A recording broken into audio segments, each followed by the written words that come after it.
Properties of inequalities of real numbers. ये properties real numbers की inequalities को discuss करती हैं। पहली प्रॉपर्टी है ट्राइकोटोमी प्रॉपर्टीज़, उर्दू में इसको कहते हैं सलासी खासियत। अगर दो रियल नंबर्स हों ए और बी तो उनके दरमियान तीन सिचुएशंस हो सकती हैं। फॉर एग्जांपल, या ए छोटा होगा बी से, A is less than B, और A is equal to B, और A is greater than B. दो रियल नंबर्स के दरमियान यही तीन सिचुएशंस हो सकती हैं। अगली प्रॉपर्टी है ट्रांजिटिव प्रॉपर्टी, उर्दू में कहते हैं खासियत मुतअद्दियत। If A is less than B and B is less than C. तीन रियल नंबर्स को डिस्कस कर रही है, ए बी और सी को। ए बी और सी तीनों रियल नंबर्स हैं। अगर ए बी से छोटा है और बी सी से छोटा है तो फिर ये कहती है कि फिर A is less than C, फिर ए सी से छोटा होगा। If A is greater than B, इसका दूसरा हिस्सा है, if A is greater than B and B is greater than सी।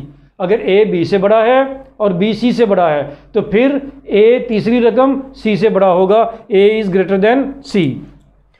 तीसरी प्रॉपर्टी है एडिटिव प्रॉपर्टी, खास इसको उर्दू में कहते हैं जमी खासियत। If A is less than B और दोनों तरफ ए बी से छोटा है, दोनों तरफ हमने एक ही डिजिट ऐड कर दिया, तीसरा real number C. A plus C is less than B plus C. अगर ए बी से छोटा है और दोनों तरफ हमने एक ही फिगर ऐड की है तो फिर भी उनकी इनइक्वालिटी में कोई फ़र्क नहीं पड़ेगा। ए प्लस सी का सम बी प्लस सी के सम से भी छोटा ही रहेगा। अदरवाइज दूसरी तरह से अगर हम इसको बात करें कि A is greater than B, अगर ए बी से ग्रेटर है तो फिर भी दोनों तरफ जब हम सी ऐड कर देंगे, ए में भी सी ऐड करेंगे, बी में भी सी ऐड करेंगे, तो फिर भी उनका सम ए प्लस सी का सम बी प्लस सी के सम से ग्रेटर ही रहेगा। इनइक्वालिटी में कोई फ़र्क नहीं पड़ेगा। तीसरी प्रॉपर्टी है मल्टीप्लिकेटिव प्रॉपर्टी, उर्दू में कहते हैं ज़रबी खासियत। जिस तरह यहाँ पे सम करने से, दोनों तरफ सम कर देने से इनइक्वालिटी में फ़र्क नहीं पड़ा था, इसी तरह दोनों तरफ किसी एक फिगर से मल्टीप्लाई कर देने से भी इनइक्वालिटी में फ़र्क नहीं पड़ता। If A is greater than B और दोनों तरफ हमने ए और सी को बी से मल्टीप्लाई कर दिया तो फिर भी ए सी की प्रोडक्ट बी सी की प्रोडक्ट से बड़ी रहेगी। इसी तरह अगर A is less than B, अगर ए बी से छोटा है और दोनों तरफ हमने सेम ही फिगर सी से मल्टीप्लाई किया है तो इनइक्वालिटी में फिर भी कोई फ़र्क नहीं पड़ा।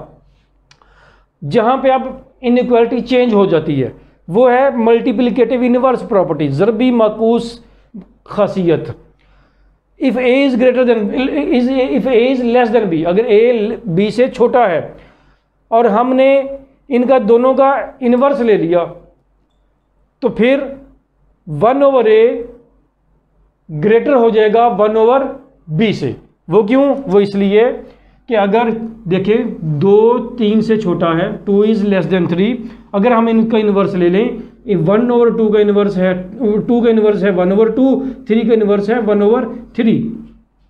इनमें से 1/2 बड़ी रकम होगी और 1/3 छोटी। हालांकि इन्वर्स लेने से पहले 2 छोटा था, 3 ग्रेटर था, अब 1/2 ग्रेटर हो गया, 1/3 लेसर हो गया।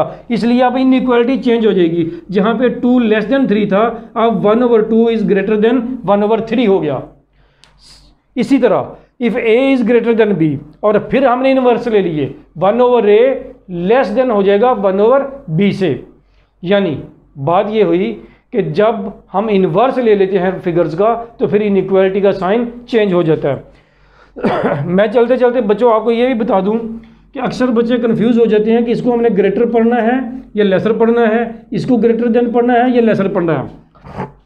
सादी सी बात ये है, मैं जो अक्सर बच्चों को समझाया करता हूँ कि जिस तरफ एरो हेड है वो रकम वो फिगर छोटी होगी, जिस तरफ 2 एजेस हैं एरो के वो फिगर बड़ी होगी। अगर हम ये कहें कि a is greater then b और इसी साइन को हम उल्ट करके पढ़ लेंगे, अब हम पढ़ेंगे a is lesser than b। यहाँ पे a b से बड़ा है क्योंकि 2 एजेस पॉइंट कर रहे हैं a की तरफ और एक एज पॉइंट कर रहा है b की तरफ, इसलिए a की तरफ एजेस ज़्यादा हैं तो हम इस साइन को ग्रेटर पढ़ेंगे, a is greater then b। अब अगर इसको उल्टा करके हम पढ़ें, यहाँ पे भी हम ये कह सकते हैं b is less then a। यहाँ से अगर हम पढ़ें तो a is less then b and b, अगर हम इसको उल्टा पढ़ लेंगे तो b is greater then a। यहाँ तक हमारी प्रॉपर्टीज़ ऑफ रियल नंबर्स की चारों टाइप की addition, additive properties, multiplicative properties, properties of equality and properties of inequality complete हो गई।